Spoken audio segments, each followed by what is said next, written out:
Listen, see, we, the Negro people down here have gotten completely fed up. And you know what they're gonna do tonight? They don't care. They not gonna fight down here no more. You know where they going? They after the white people. Now they after the white people. They gonna congregate. They gonna caravan out in Inglewood, Playa del Rey, and everywhere else the white man's supposed to stay. They gonna do the white man in tonight. And I'm gonna wait. No.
Anarchy, the breakdown of law and order, a chaotic reign of terror, mob rule and rioting, the collapse of government authority. These phrases ring strange in the ears of Americans, and for good reason. Through the years, America has stood as the world symbol for law and order. Our government is responsive to the will of the people. Our courts and legislatures provide the mechanics for a peaceful redress of grievances. And the policeman on the corner has traditionally been looked upon as a friend, not as the instrument of a tyrant. Anarchy, well, that was something we read about in our newspapers that was always happening in other countries. Perhaps the people in other countries had just reasons to riot against their governments. After all, many of the nations of the world are dictatorships in one form or another. What business was it of ours, anyway? Newsworthy, perhaps, but it could never happen here. Then, in the summer of 1964, widespread rioting and looting suddenly broke out in Harlem, in Rochester, in Newark, in Jersey City, in Philadelphia, Cleveland, and Chicago, all within a few days of each other. It was as though an unseen hand had given the signal. Then, on August 18th, 1965, guns replaced nightsticks in the hands of law enforcement officers as the Watts area of Los Angeles literally burst into a cauldron of insurrection. Thousands of rioters roamed the streets both night and day, smashing and looting, and setting the torch to over 50 square miles of the city. Hidden snipers held police and firefighters at bay as fires raged unabated. At least 35 Americans died in the violence and gunfire. The sheer magnitude of this monstrous madness strained the abilities of the civil authorities, and the California National Guard was sent to Watts with orders to quell the violence with brute force if necessary. The spectacle of American soldiers shooting it out with American civilians was even more shocking than the rioting itself. The nation was stunned and horrified. No smugness now. This time, it wasn't a foreign country. This time, it was Anarchy USA. The degree of communist influence in these riots has been subject of much discussion and controversy. For a solution to this controversy, let's review the events of recent years, both at home and abroad, in light of the communists' own plans for world conquest. The communists disdain to conceal their views and aims. They openly declare that their ends can only be attained by the forcible overthrow of all existing social conditions. The most powerful enemy can be conquered only by exerting the utmost effort and by thoroughly, carefully, attentively, and skillfully taking advantage of even the smallest rift, of every antagonism of interest among the various groups or types within the various countries. Divide the people. Split them into quarreling factions, fighting among themselves rather than their common enemy. This is the comrades' first rule for the conquest of any country. For well do they know from long experience that the nation so divided and weakened can be easily conquered from within. For Mao Zedong, finding the point upon which to divide the people of China and create a revolution was comparatively simple. The Chinese for centuries had been principally tillers of the soil, eking a meager livelihood from land they did not always own and for which they paid tribute to landlords who generally had large holdings. Strong backs and legs were requisite to survival for the great masses who provided the power for China's limited and primitive industry and agrarian economy.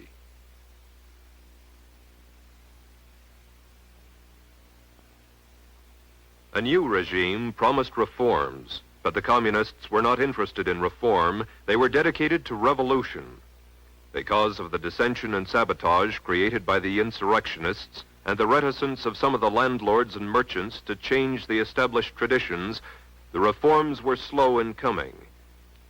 And so the rich and well-to-do were inclined to stay rich and well-to-do, and the lot of the poor fared only slightly better. And a minority of the Chinese peasants accepted the idea so subtly planted and avidly nurtured by the communist leaders. The so-called enemy of the people had been identified. It was the landlord. He was the cause of the misery and injustice. And so the point of division for the Chinese people was established. In Cuba, a land accustomed to crisis in government and the decrees of dictators, Fulgencio Batista headed a regime that was the least tyrannical Cuba had known for several decades. Rising levels of education, culture, industry, and commerce were enabling the people to enjoy the highest standards of living in all Latin and South America. Corruption in government there was, but no more than was to be found in many cities in the United States.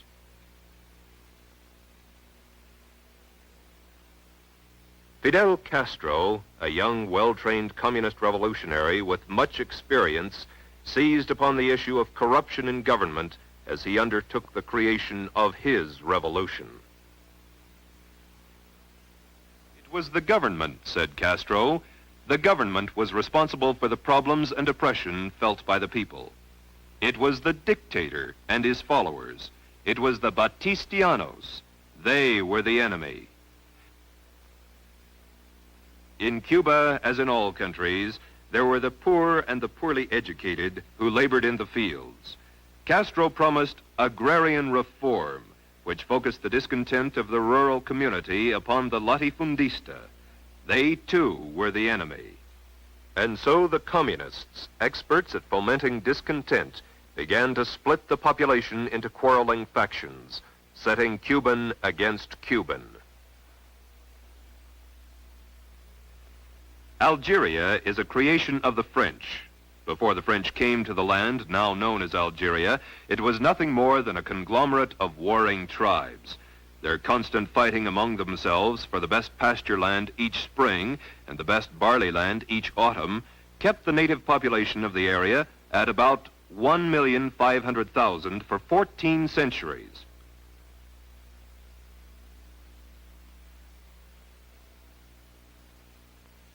Today, after little more than 100 years of French rule, the population of Algeria stands at about 9 million.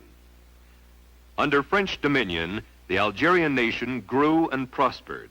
The two cultures of Islam and Christianity were working together to create a good life. In the early 1930s, the dissident voice of the communist was heard among the people. At first it whispered, "The Algerian nation is not France, cannot be France, and does not wish to be France.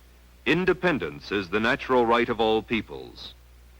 As the seeds of disunity began to germinate, the dissident voice was heard more loudly to proclaim, Islam is my religion.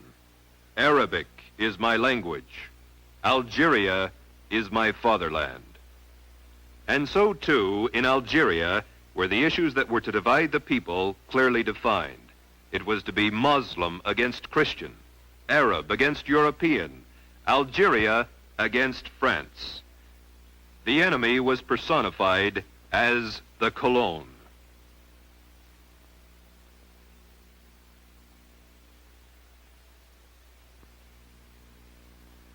With Phase 1, that of dividing the population, completed, the revolutionists were ready to move into Phase 2 of the communist blueprint for takeover. Create the appearance of popular support. In every country now part of the Red Slave Empire, the actual number of Communist Party members at the time of takeover has been less than 1% of the total population. As Lenin phrased it, communism must be built with non-communist hands. by cleverly beguiling thousands of well-intentioned people into unwittingly supporting the revolutionary program, the dedicated 1% can trick the 99% into surrendering their birthright. This they do by hiding the true communist objectives behind appealing slogans and pretended humanitarian goals. As Stalin explained, the revolutionary accepts reform in order to use it as a cover for his illegal work. in China, the propaganda mills were active in championing Mao's agrarian reform. The propagandists portrayed in vivid detail the hardships and injustices of the Chinese peasant. The communists popularized the slogan, "Land to the tiller." Mao Zedong exclaimed, "We are not striving for the social and political communism of Russia. Rather, we prefer to think of what we are doing as something Lincoln fought for in the Civil War, the liberation of slaves." In the United States, those books which praised Mao Zedong as non-communist and an agrarian reformer were advocated reading, and some even became book club selections. It was later revealed that many of the pro-communist books and articles were written and reviewed in this country by communists. The American people, unaware of the treachery, were conditioned to accept the enslavement of China's millions.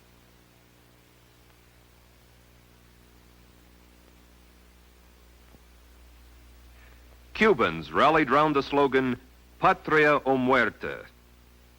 But perhaps the most widely used slogan was the one later to be used in Haiti and Venezuela, and still later in English in the United States. "Venceremos," we shall overcome. Early in the revolution, Fidel Castro sought to reassure the people of the true nature of the uprising. "I have said very clearly that we are not communists. Our revolution is a humanistic one." The press of the world sang praises of Fidel Castro.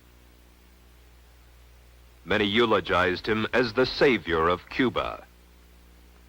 In the United States, Castro was referred to as the Robin Hood of the Sierra Maestra, that he pursued the same policy of taking from the rich and giving to the poor.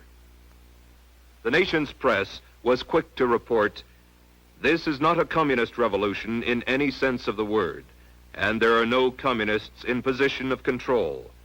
The only power worth considering in Cuba is in the hands of Premier Castro, who is not only not communist, but decidedly anti-communist." And so the Cubans and the Americans and the rest of the world were reassured that there was no infidel in Fidel.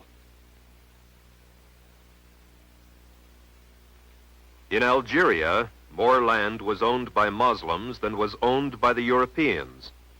Yet the propagandists claimed that the poor Muslims were being oppressed by the wealthy European landowners. The call was for Muslim unity.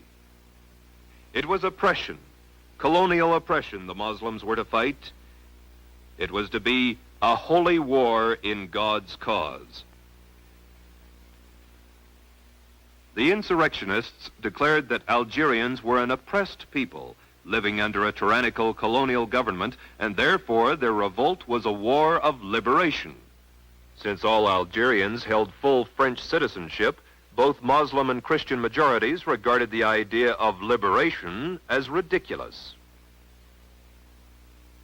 Ahmed Ben Bella, leader of the revolutionists, and 4 companions were arrested by the French and confined as political prisoners. Ben Bella later escaped to Cairo, where he and others set about the task of convincing France, the world, and the Algerians that Algeria needed to be liberated. Then started a systematic reign of terror designed to intimidate the Muslims into going along with the liberation movement. This book was published by the French army in an attempt to alert the free peoples of the world as to the true methods employed by the communist-led insurrectionists. The atrocities shown here were perpetrated upon the Muslims by Ben Bella's rebels parading under the banner of the National Liberation Front, or FLN.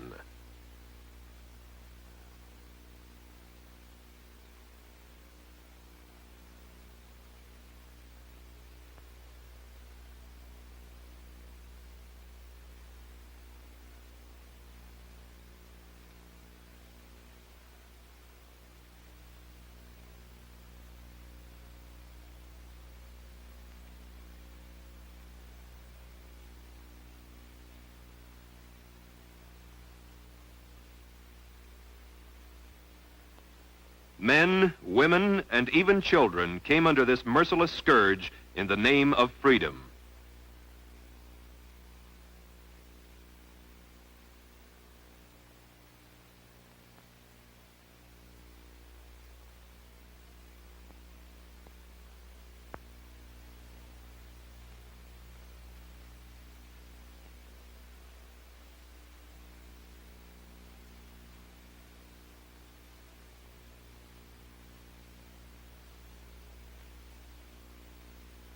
We would never have brought these documents to the notice of public opinion had the torturers not chosen to depict themselves as victims, had the criminals not been transmuted into accusers. And that is exactly the way it appeared to the world. The French army was accused of police brutality. The godless revolutionaries were depicted as liberators.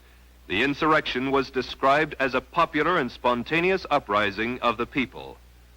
So effective was the programming of this big lie that some of the world's leading citizens were led to give aid and comfort to the enemy that plans to conquer the world. I am today introducing a resolution which I believe outlines the best hopes for peace and settlement in Algeria.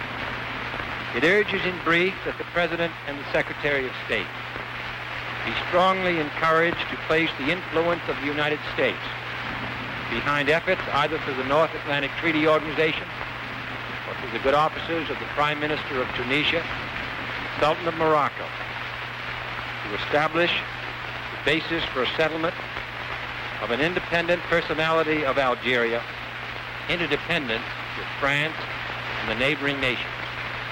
I believe this to be of vital importance to us. This photo was taken October 15th, 1962 in Washington, D.C. and carried the following caption: Premier Ahmed Ben Bella of Algeria and President Kennedy stand as Ben Bella receives full military honors shortly after his arrival today for talks with the chief executive. Ben Bella is expected to thank Kennedy for having called for Algerian independence as far back as 1957. After receiving full military honors at the White House, Ben Bella visited fellow revolutionary Fidel Castro before returning to Algeria.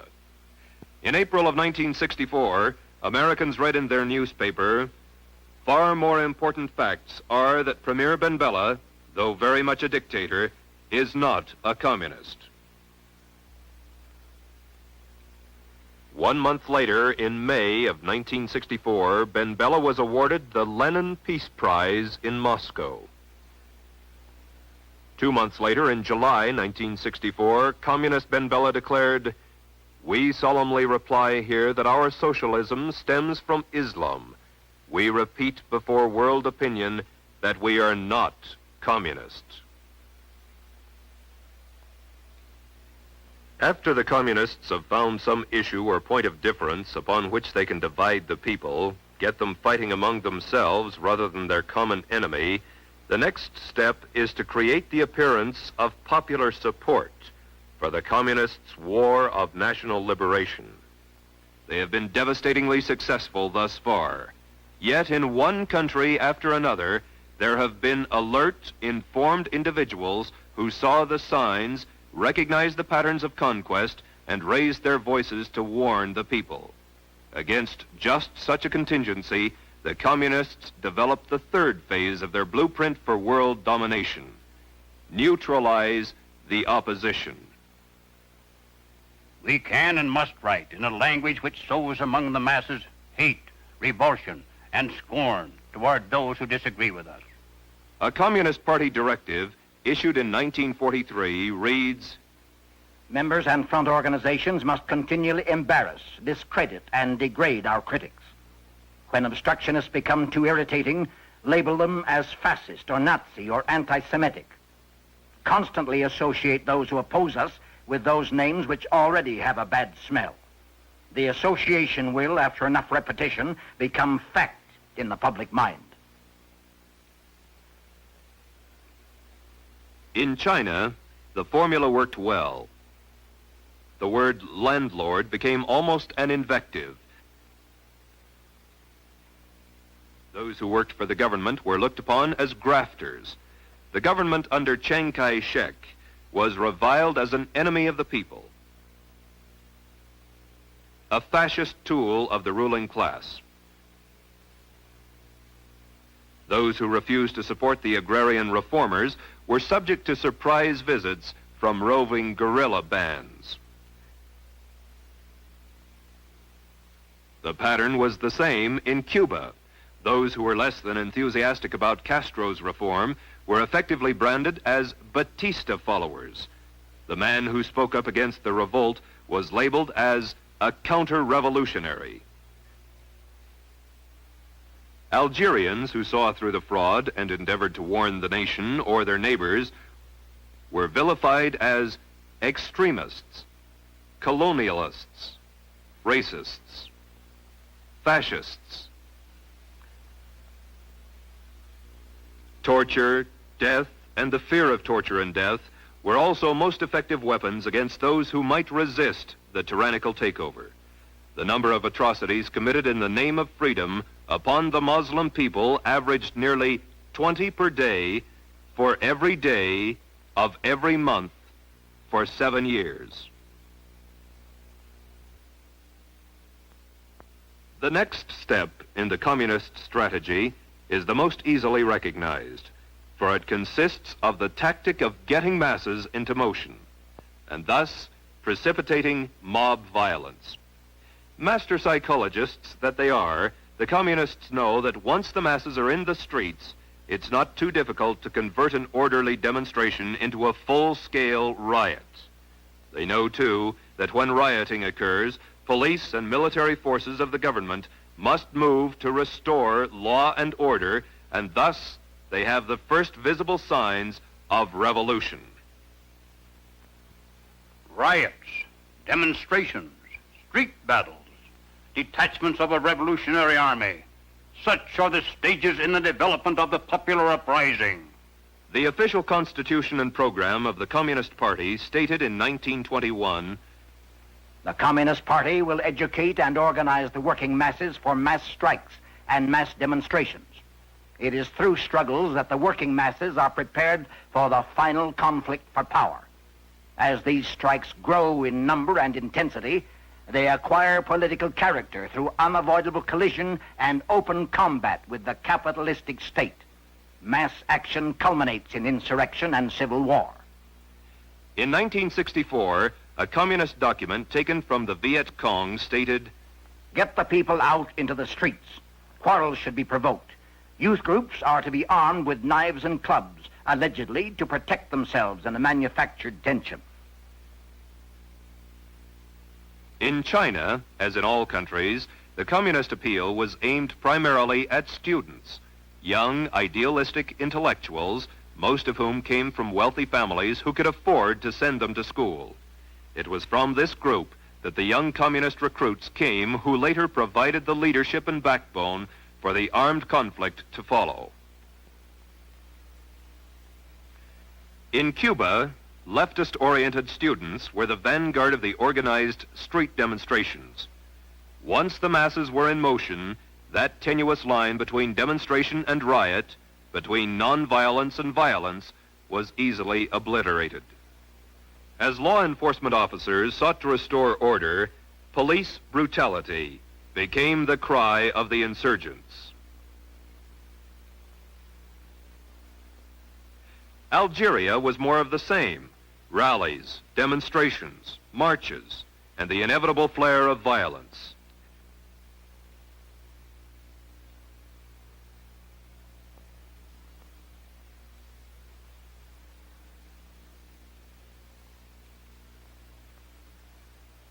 The invariable charges of police brutality were hurled as efforts were made to maintain law and order. When marches and demonstrations turn into riots in any country slated for takeover, the communists are then ready to implement the final stage of their blueprint for conquest. It takes only a handful of armed opportunists, criminals, and savages to create the semblance of revolution. Only insurrection can guarantee the victory of the revolution. The purpose of insurrection must be not only the complete destruction or removal of all local authorities and the replacement by new, but also the expulsion of the landlords and the seizure of their lands. Chiang Kai-shek's nationalist forces had long been fighting the communist-inspired insurrectionists of Mao Zedong when the Japanese invaded the mainland of China. With the end of World War II and the defeat of the Japanese, the United States pressured Chiang into forming a coalition government with the communists. Through a coerced truce and enforced arms embargo, the U.S. disarmed more than 30 divisions of Chiang Kai-shek's nationalist troops. On the other hand, the Chinese communists fell heir to all the arms left by the defeated Japanese, and with the help of added armaments from Russia, Mao was soon able to ride in triumph throughout China and give 400 million Chinese agrarian reform, communist style.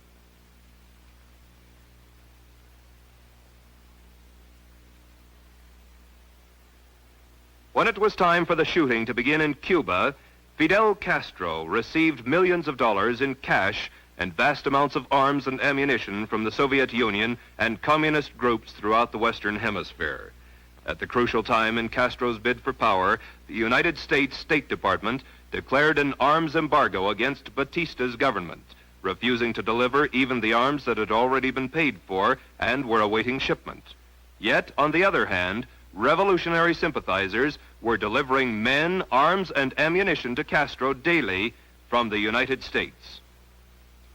And so the Abraham Lincoln of Cuba and the Robin Hood of the Sierra Maestra rode triumphantly into Havana, was wined and dined in the United States, was hugged before the United Nations, received the Lenin Peace Prize, and finally admitted in a speech given December 2nd, 1961, to all the world, Soy marxista-leninista y seré marxista-leninista hasta el último día de mi vida.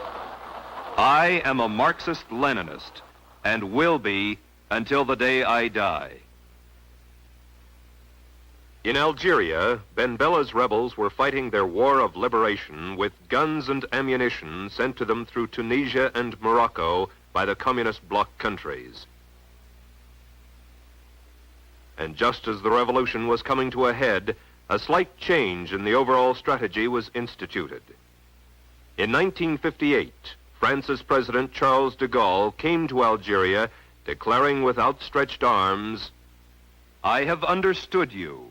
I declare that from this day forward, France considers that in the whole of Algeria there is only one category of inhabitants, that there are only Frenchmen in the full sense. De Gaulle called for the people to vote on the question of independence for Algeria, and the majority voted to remain French citizens, an integral part of France. De Gaulle said, 3.5 million men and women have cast their votes of confidence. This is a fact that commits France and Algeria to each other for all time. 2 years later, in 1960, the same French president, Charles de Gaulle, was heard to ridicule the Frenchization of the Algerians and to talk of an Algerian Algeria. It didn't take the leaders of the Army of Liberation long to change the talk of an Algerian Algeria into slogans demanding a Muslim Algeria.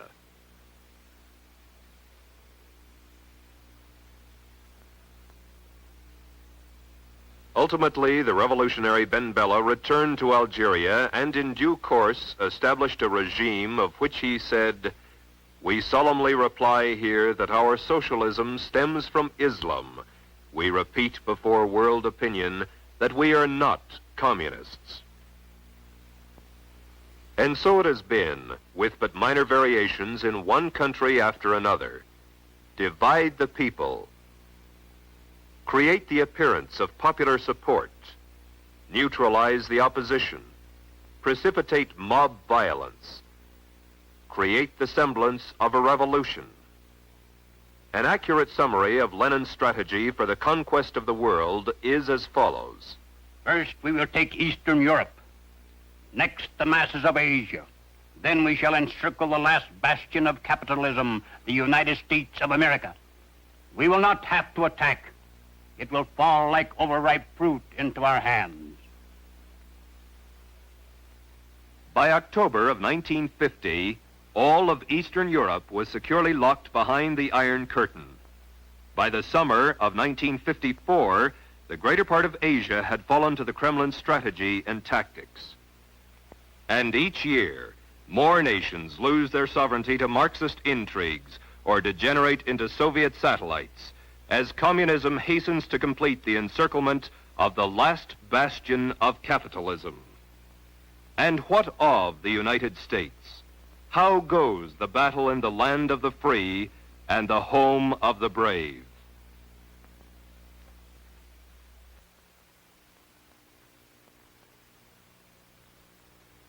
The communist plan for the conquest of the United States was explained to the American comrades by Moscow's agent, Joseph Pogany. Pogany was sent to this country by Stalin for the specific purpose of laying the groundwork for the agitation that would eventually develop into a Negro revolutionary movement. American Negro Problems was published in 1928 by Joseph Pogany using the alias John Pepper and carried the official communist line for America. The Workers' Communist Party of America, in its fight against imperialism, must recognize clearly the tremendous revolutionary possibilities of the liberation movement of the Negro people. The Black Belt of the South, with its starving and pauperized Negro farmers and Negro agricultural working masses, with its Jim Crowism, its semi-feudal status, and its political system still bearing the earmarks of the period of slavery, constitutes virtually a colony within the body of the United States of America. The Workers' Communist Party of America puts forward correctly as its central slogan, abolition of the whole system of race discrimination, full racial, social, and political equality for the Negro people. But it is necessary to supplement the struggle for the full racial, social, and political equality of the Negroes with a struggle for their right of national self-determination. Self-determination means the right to establish their own state, to erect their own government if they choose to do so. The Negro communists should emphasize in their propaganda the establishment of a Negro Soviet Republic. In 1934, the communist writers James W. Ford and James S. Allen further defined the Soviet Negro Republic. The actual extent of this new republic would in all probability be approximately the present area in which the Negroes constitute the majority of the population. In other words, it would be approximately the present plantation area. It would be certain to include such cities as Richmond and Norfolk, Virginia, Columbia and Charleston, South Carolina, Atlanta, Augusta, Savannah, and Macon, Georgia, Montgomery, Alabama, New Orleans and Shreveport, Louisiana, Little Rock, Arkansas, and Memphis, Tennessee. These cities, and the cities which lie within their spheres of influence, became known in communist writings as the Black Belt of the South, and were to constitute the nucleus of a future Soviet republic.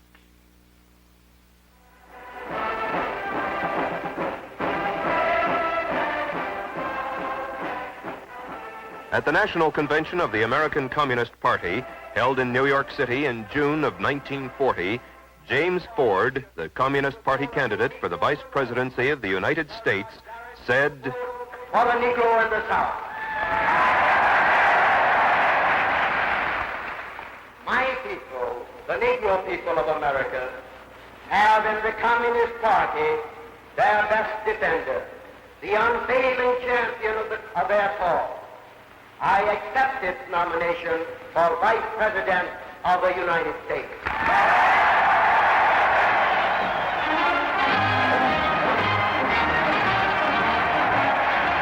By this time, the communist champions of the Negro race had hidden the revolutionary ideas and slogans for a Soviet Negro Republic behind the humanitarian banners of jobs, security, civil rights, and peace.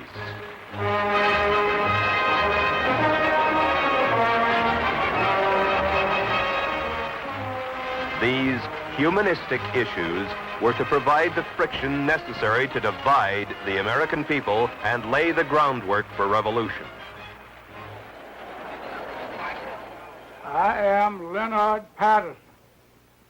When I was a young man, only 23 years old, I joined the Communist Party.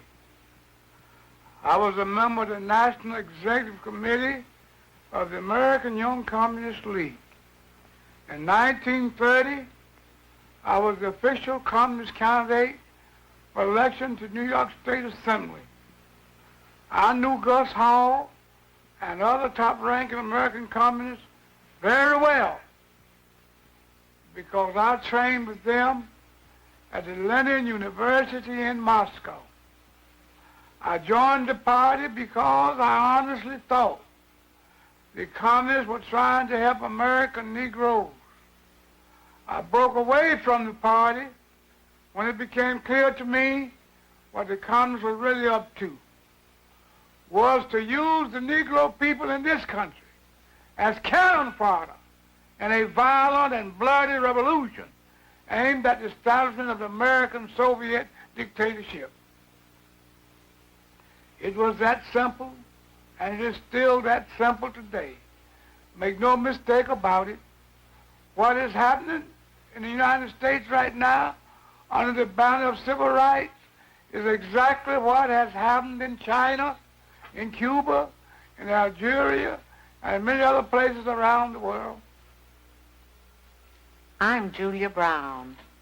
For 9 years, I was a member of the Communist Party, serving as an undercover agent for the FBI. During that time, I learned that the communist conspiracy had been planning and working for years to bring violent revolution to America. It was to be a communist revolution, but the great majority of the American people would not be allowed to realize that until it had already happened. If all goes according to the communist blueprint, Americans will believe that the chaos and violence has something to do with civil rights. Our enemies were quick to find our weakest point for their attack.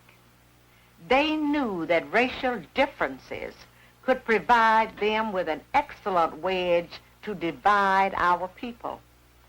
Their strategy simply has been to keep hammering on that wedge, to drive it deeper into our social structure, to open all wounds that have long since healed, and deliberately to create new ones wherever they can.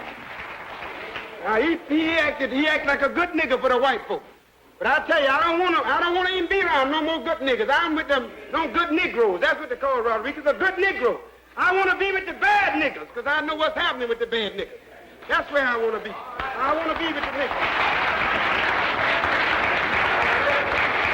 I want to be with the bad niggas that don't want to ride on the back of the bus no more. And this is what Elder Davis will call you. And the bad niggas is not going to work for $18 or $20 no. I want to be for the bad niggas who going to register and vote. I want to be for the bad niggas going to swim on any God's beach where water is flowing. I want to be for that. Lyndon Johnson is the biggest nigger lover in the United States. Amen. He may think that he can use his Justice Department with Bobby Kennedy at the head of it, and he may think that he can use J. Edgar Hoover and the FBI and the Army to force us white people here in St. Augustine and other parts of the nation to mix up with niggers. But if he sends troops in here and puts a bayonet behind every one of us, we still will not mix up with a bunch of black savages. I'd like to say, in a real sense, not fellow freedom fighters, but fellow slaves. For we all are slaves, not only in this society, not only in this community, but all over this nation and all over the world. What you're doing here is very significant and it's very important. Then you follow up your friends and acquaintances and ask them if they want to help put this fight over to save this country from the onslaught of integration. You know the system is they want to throw white children and colored children into the melting pot of integration, out of which will come a conglomerated, mulatto, mongrel class of people. Both races will be destroyed in such a movement. I, for one, under God, will die before I'll yield 1 inch to that kind of a movement in America.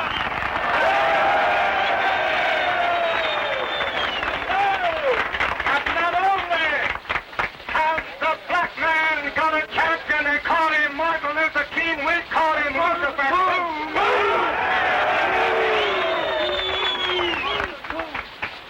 God has some champions of the white man, and you can name Connie Lynch as one of them. Today, tomorrow, and forever. And if this nigger thinks he can stir the niggers up, I'll also inform him that the white man can be stirred up to defend what is rightfully theirs. And so the seeds of dissension were sown among both the black and the white races. And inexorably, the people of the United States were being divided according to plan. Among the so-called downtrodden and oppressed, among the supposedly starving and pauperized Negroes, the enemy was referred to as Whitey, Mr. Charlie, the Man, and the Ofe. Phase 1 was well on its way. Now it was time to implement Phase 2. Create the appearance of popular support. Beguile the people of the United States and the world into believing the pious fraud that the civil rights uprising, led by a handful of agitators, was a popular movement of the whole Negro race in the United States. Now, this doesn't mean that there isn't a legitimate need for the advancement of civil rights for many of our Negro citizens. Of course, there is a need there. Otherwise, communist agitators posing as civil rights leaders could never hope to enlist massive support for their schemes. The aspirations of Negroes for full equality were not created by communists, but they are used by communists in such a way that idealistic Americans of all races can be tricked into implementing the communist blueprint for revolution. Having been on the inside of the Communist Party, it's easy for me to recognize this revolutionary agitation in disguise. But the average American finds it's hard to believe that something as worthy and noble sounding as a civil rights movement could possibly be a communist maneuver.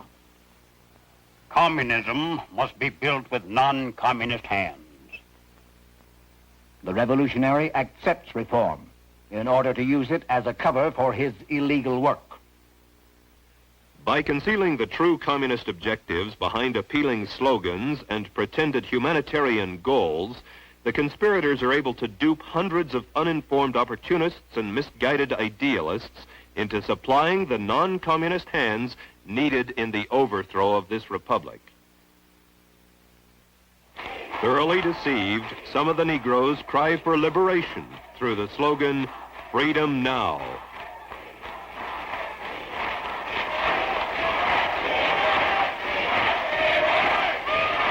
The Democratic slogan, "One man, one vote," has gained wide acceptance. But perhaps the most popular slogan is "Venceremos," the rallying cry of the deluded peasants of Cuba, Haiti, and Venezuela. "Venceremos," we shall overcome, is now the rallying cry of the deluded peoples of the United States.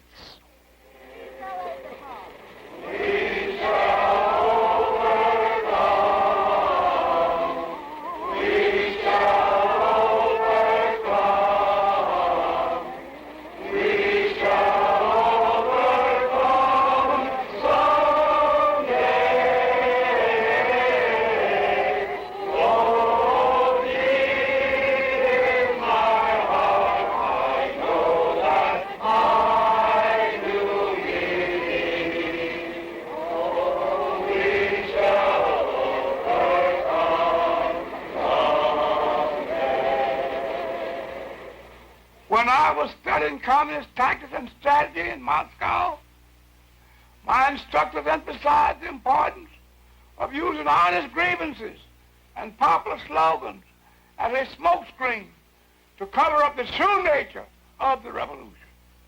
We were taught how to use propaganda and arouse the emotion of the masses. We learned how to set one group against the other and to make them hate each other. We learned the necessity of having martyrs, and we were even told how to create our own martyrs if they did not automatically result from the atmosphere of hatred. We were taught the importance of getting large masses of people into the street for marches and demonstrations. And finally, we were instructed in ways to take off riots and make them spread and to keep them going. When I returned to the United States, I was immediately given practical training.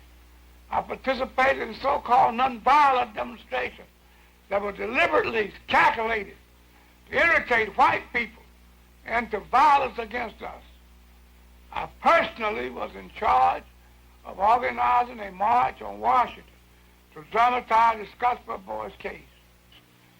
In New York, about 1935, a Negro boy was reported killed by the owner of a store while in the act of stealing some merchandise.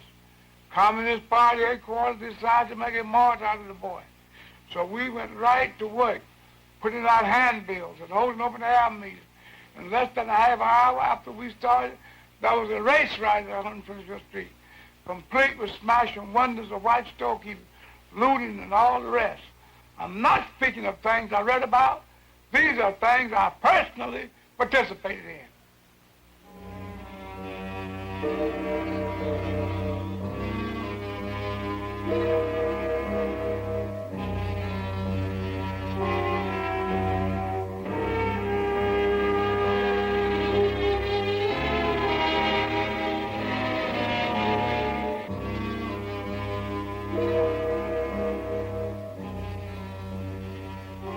As it was in Cuba,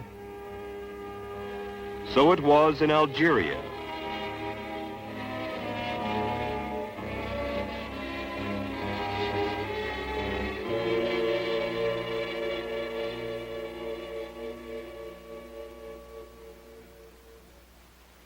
And so it is in the United States. In Jackson, Mississippi, Medgar Evers, State Field Secretary for the NAACP, was shot in the back by an unknown assassin as he was entering his home. After lying in state in Mississippi, the body of World War II infantry GI Medgar Evers was sent to Washington, D.C. for burial in Arlington National Cemetery. Now a victim of the very communist agitation he had helped promote, Medgar Evers was able to further serve communist purposes by being glorified as a martyr in the supposed fight of the Negro people for freedom and justice.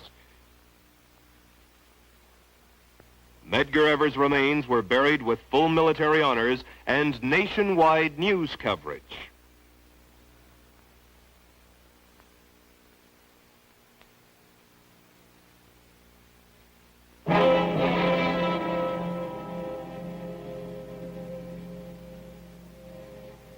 As it was in Cuba,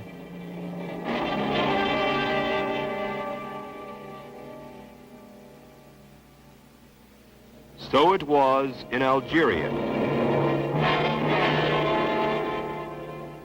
And so it is in the United States.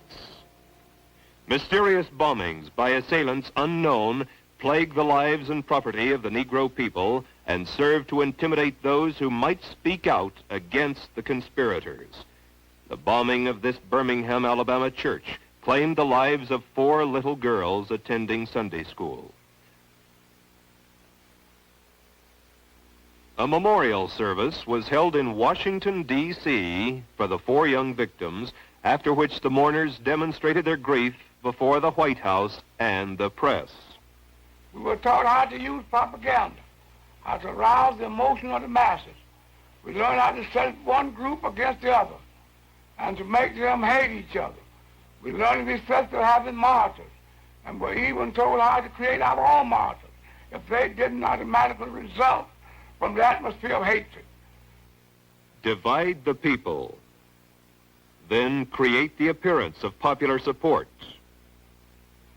And if any of the alert, informed citizens call attention to the true revolutionary goals behind the humanitarian slogans, move into phase 3 and neutralize the opposition.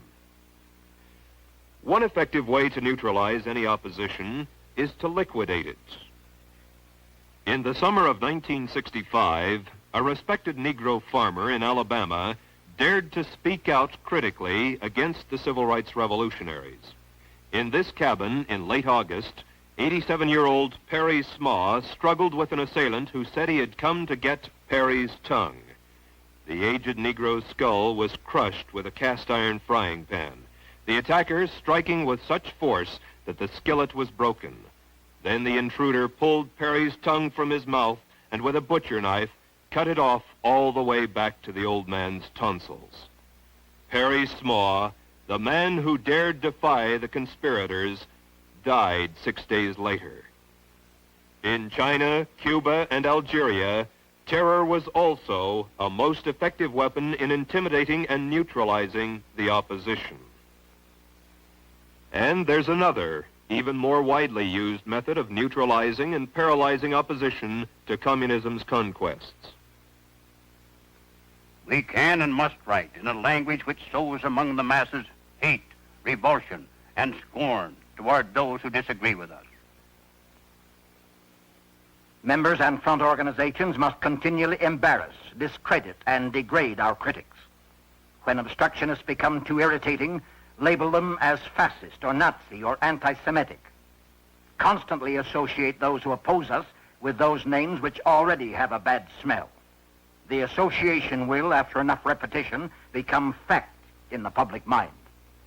By duping the American public into turning a deaf ear to the voices of warning because the topics were controversial or because the patriots themselves had been ridiculed as extremists, racists, fright peddlers, the conspirators were ready to move one step closer to their hidden goals by precipitating mob violence.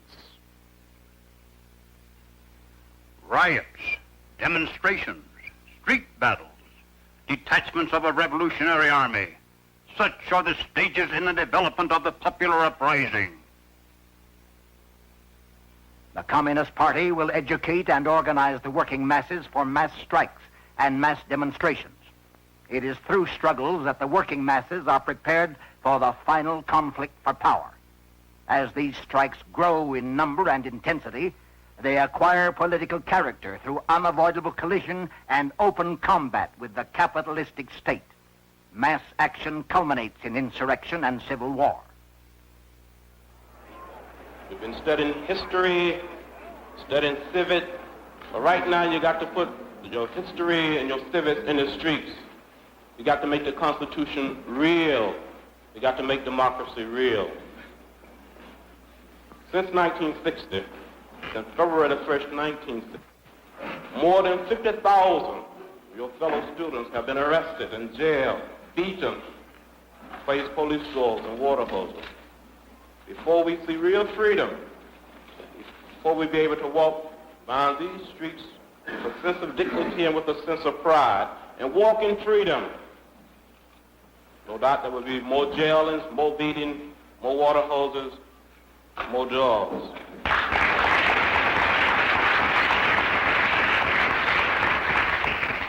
The other thing is this: we are determined that this city will not celebrate its quadricentennial as a segregated city. If that celebration takes place,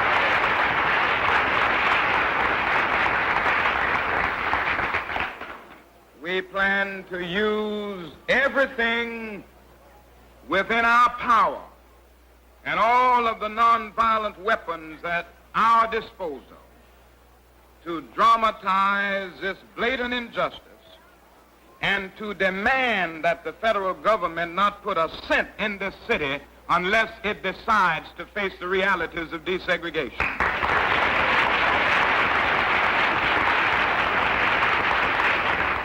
Right time, when Martin Luther King said march, we're going to have our marching shoes.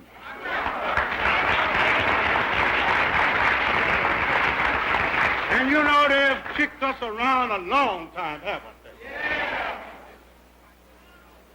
And so many of us we've come up in life without any shoes at all. And if it becomes necessary for us to march without shoes, we'll march barefooted.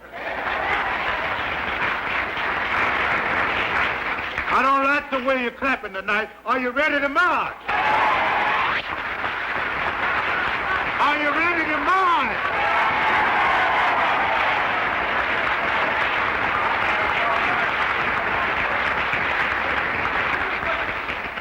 Man, we are not afraid of dogs. Are we, children? So many of us, we were raised up with dogs. And we have had to live the life of dogs right here in the United States of America.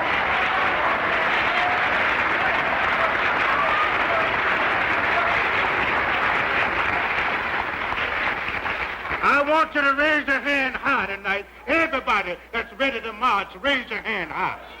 Raise it high. Are you ready to march? Are you ready to march? If you're ready to march, I want you to raise both of your hands above your head. I want you to stand up on your feet. Keep your hands high. Now bring them together and clap them together. Everybody wants freedom. Everybody wants freedom. Everybody.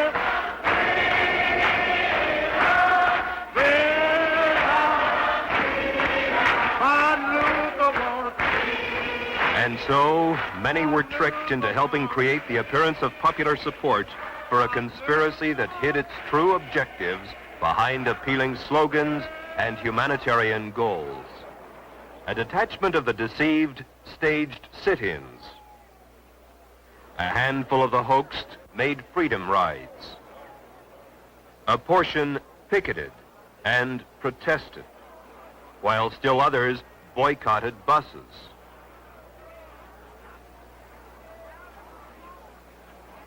And then more of the deluded mobs marched and demonstrated.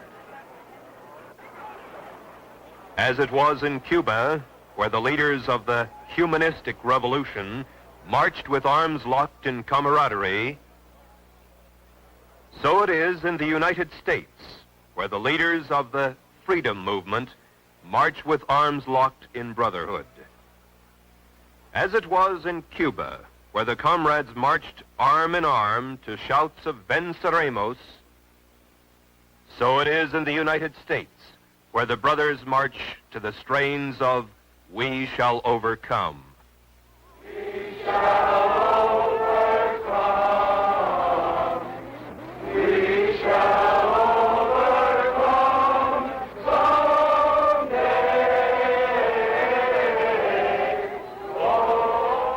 In 1965, Martin Luther King explained the purposes of the marches and demonstrations as follows. The goal of the demonstrations in Selma, as elsewhere, is to dramatize the existence of injustice and to bring about the presence of justice by methods of nonviolence. Long years of experience indicate to us that Negroes can achieve this goal when four things occur. First, nonviolent demonstrations go into the streets to exercise their constitutional rights. Second, racists resist by unleashing violence against them. Third, Americans of conscience, in the name of decency, demand federal intervention and legislation. Fourth, the administration, under mass pressure, initiates measures of immediate intervention and remedial legislation. Ready to march with them. I didn't hear from everybody. Are you ready to march? As Martin Luther King said, demonstrators staged a huge march on Washington, D.C. to dramatize their demands. They staged demonstrations across the country. And as Martin Luther King said, violence was unleashed. Then, accordingly, the federal government intervened and a vicious legislative step on the road to tyranny was enacted in the form of the Civil Rights Bill of 1964. Their cause must be our cause, too. Because it's not just Negroes, but really it's all of us who must overcome the crippling legacy of bigotry and injustice. And we shall overcome. Black and white together. Black and white together. Now we mean business. Are you ready to march with us? As Martin Luther King said, the demonstrators staged a huge march from Selma to Montgomery, Alabama, to dramatize their demands.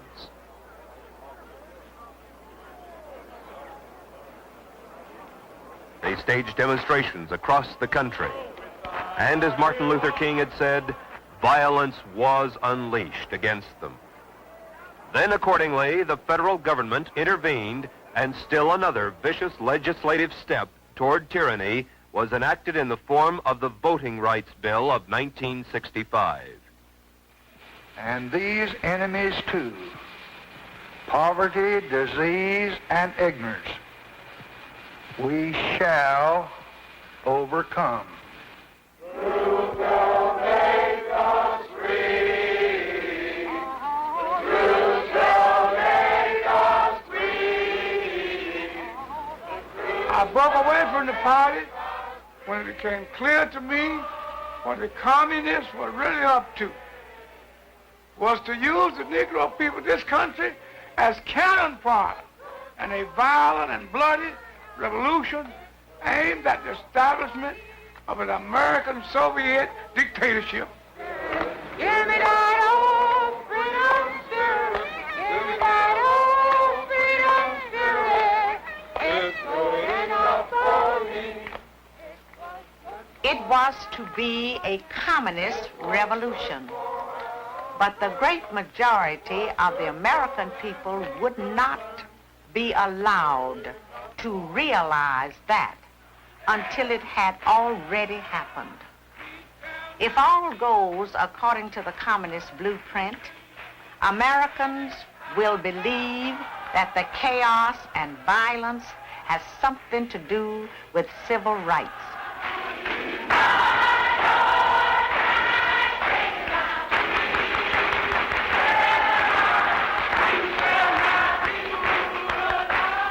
Make no mistake about it.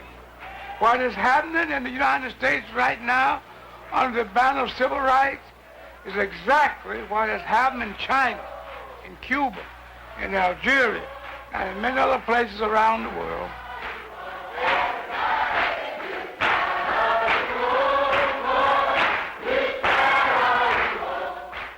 The goal of the international communist conspiracy is world domination. They have thus far been highly successful in accomplishing the step-by-step objectives necessary for reaching that goal. In the United States, the communist plans call for two revolutions at once. A revolution of a supposedly oppressed proletariat or working class against a capitalistic system that is supposed to breed wage slavery, unemployment, poverty, crises, and war. The second revolution is a revolt of the supposedly poor and oppressed Negroes of the Black Belt against the supposed lynching, segregation, social ostracism, and exploitation of the white man. Currently, what the communists call their Negro Revolutionary Movement, now masquerading behind the humanitarian banners of civil rights, is contributing tremendous momentum to the communist plans to take over the United States. Divide the people. Get them fighting among themselves rather than their common enemy. Create the appearance of popular support through a favorable press and the use of terror, intimidation, and the creation of martyrs. Make the world believe the revolution is a popular one, particularly among those being liberated. Neutralize the opposition. When obstructionists to the cause become too irritating, label them as fascist, Nazi, anti-Semitic, extremist, racist, controversial. Precipitate mob violence. Get the mobs into the streets. March and demonstrate. As the demonstrations grow in number and intensity, they will acquire political character through the desired collision and open combat with the forces of law and order. Since mass action culminates in insurrection and civil war, what of the fifth principle of the communist strategy? Create the semblance of revolution.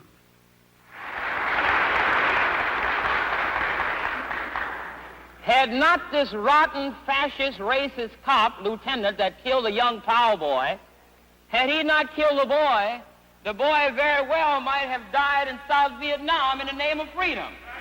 Could have very well have died in South Vietnam in the name of freedom. In the name of freedom.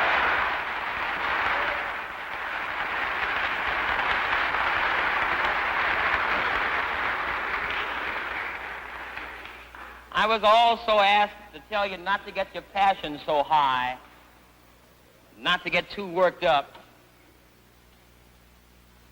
However, I think many of us are going to have to choose where we're going to die at. Where are we going to die at?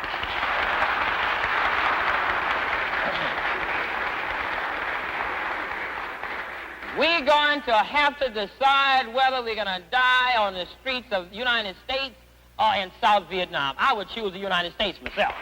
I would choose the United States myself.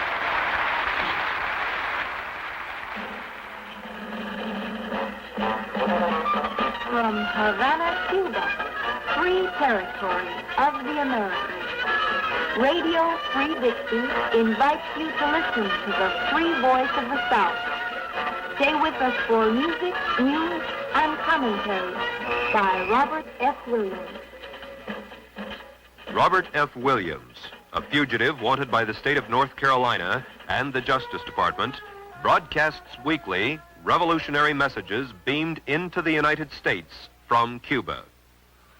We shall take the torch of freedom and justice into the streets of America, and we shall set the last great stronghold of Yankee imperialism ablaze with our battle cry of freedom. Freedom now or death. For our people... In the monthly newsletter published in Cuba and sent into the United States through Canada, the revolutionist Williams tells the Negroes of this nation, we must be willing to suffer jail. We must be willing to suffer death. We must be willing to kill for freedom. There are Gestapo policemen on every street corner. It's just like Mississippi, and I predict things are going to grow worse. In fact, I think policemen are going to be dead before this situation is over. During the summers of 1964 and 1965, the demonstrations became riots, finally culminating in the worst race riot in this nation's history in the Watts district of Los Angeles. Across the United States, law enforcement officers were dead, and Negroes did die in the streets, and the situation was far from over. 7 days after the rioting broke out in Watts, a new newspaper started publication, the voice of all the oppressed and exploited. Calling for the workers of the world to unite, this new voice of the people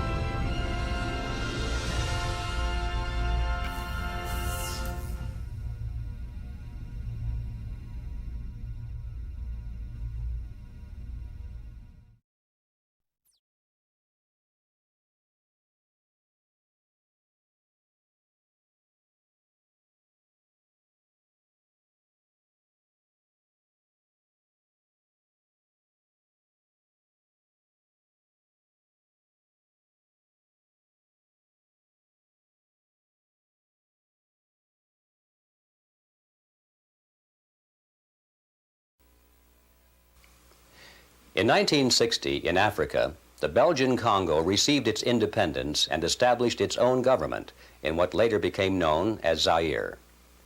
The new leadership immediately aligned itself with Moscow and began a campaign of terrorism and destruction in order to eradicate all traces of opposition to itself.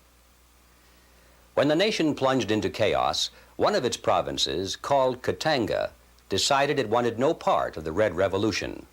It declared its independence and offered to align itself with the West. The will of the people was expressed in the words of their leader, Moise Chambé, who declared to the world, "We are seceding from chaos."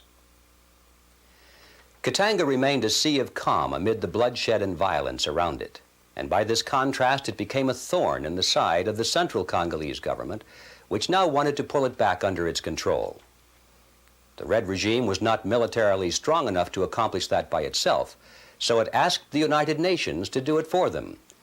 The excuse they gave was that they wanted the UN to put down rebellion and to restore law and order in the Congo. But everyone knew that was only a ploy.